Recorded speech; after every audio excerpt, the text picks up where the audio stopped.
Bəli, davam edirik, hörmətli tamaşaçılar. Müasir əmək bazarının yeniliklərindən danışacağıq. Getdikcə diplomdan daha çox konkret praktik bacarıqlara və ixtisaslaşmış kadrlara üstünlük verilir. Bugün əmək bazarında aydın texnoloji inkişaf və sənayedəki dəyişikliklər peşə təhsilinə tələbatı artırsa da idarəetmə və yüksək ixtisaslı sahələr üçün ali təhsil hələ də əsas sayılır. Amma bu baxımdan onu da qeyd eləmək olar ki, peşəkar bacarıqlar tez iş tapmağa kömək eləyir. Burada sual olunur, ali təhsil yoxsa peşə təhsili? Ümumiyyətlə, əmək bazarı nəyi seçir, nəyi tələb edir? Zərnişan Məmmədova araşdırıb, gəlin baxaq.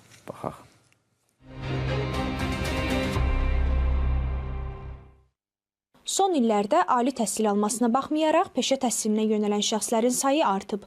Universiteti bitirən məzunlar praktiki bacarıqlar qazanmaq və qısa müddətdə iş tapmaq üçün peşə məktəblərinə üst tuturlar. Bu auditoriyalarda yalnız gənclər deyil, yaşca böyük olan şəxslər də var. Onlardan biri də 61 yaşlı Gülnarə xanımdır. İqtisadiyyat üzrə ali təhsil alan qəhrəmanımız şirniyyatçılıq sahəsi üzrə yenidən peşə təhsili alır. Bəs onları yenidən təhsil almağa yönəldən səbəblər nələrdir? İnstitutu bitirəndən sonra öz sahəm üzrə işləmişəm. Ancaq məcburi köçkün olduğumuza görə uzun müddət işləmədim və sonra da öz sahəm üzrə iş tapa bilmədim. Hal-hazırda peşə məktəbinə daxil olmuşam, İctimai Əşya və Xidmət şöbəsi üzrə liseyə daxil olmuşam və çox razıyam, çox yüksək səviyyədə dərslər keçirlər. Mənim fikrimcə, peşə məktəbinin üstünlüyü ali məktəbdən daha çoxdur. Çünki burada oxuma müddəti həm azdır, həm də peşəyə yiyələnmək hasaddır. Bu sahə üzrə iş tapmaq da hasaddır, pul qazanmaq da hasaddır. Aliyə dəstək olmaq üçün mən düşünürəm ki, çox düz eləmişəm və bu peşəyə yiyələnmişəm. 2025-2026-cı tədris ilində ali təhsil diplomuna malik 65 nəfər peşə təhsili müəssisələrinə qəbul olunub. Müraciət edənlərin 40%-i 21-29, 40%-i 30-39, 20%-i isə 40 yaşdan yuxarı şəxslərdir. Bu şəxslər əsasən texniki texnoloji, iqtisadiyyat və idarəetmə ixtisasları üzrə ali təhsil alıblar.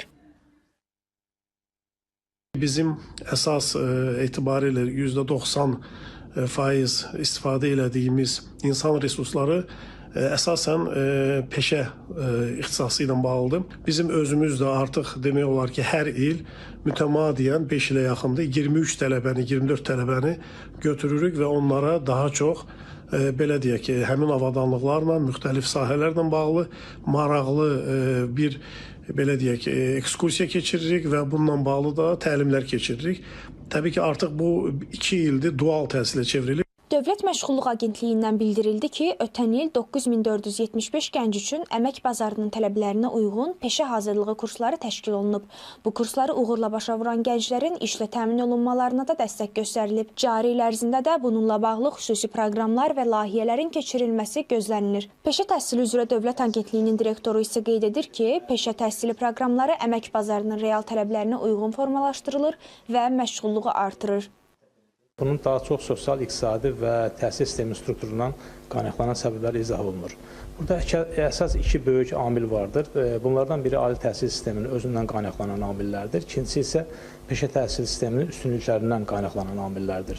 Ali təhsil sistemindən qaynaqlanan amillər sırasında ali təhsilin praktiki bacarıqlar baxımından zəifliyi, diplom iş uyğunsuzluğu və ali təhsilin vaxt və xərclər baxımından yüklülüyü ilə izah olunur.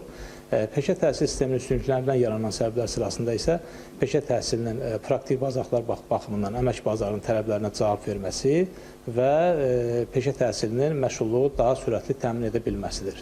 Nəticə etibarilə praktiki bacarıqların ön planda olduğu zamanda peşə təhsili həm gənclər, həm də yaşından asılı olmayaraq yeni yol axtaranlar üçün alternativə çevrilir.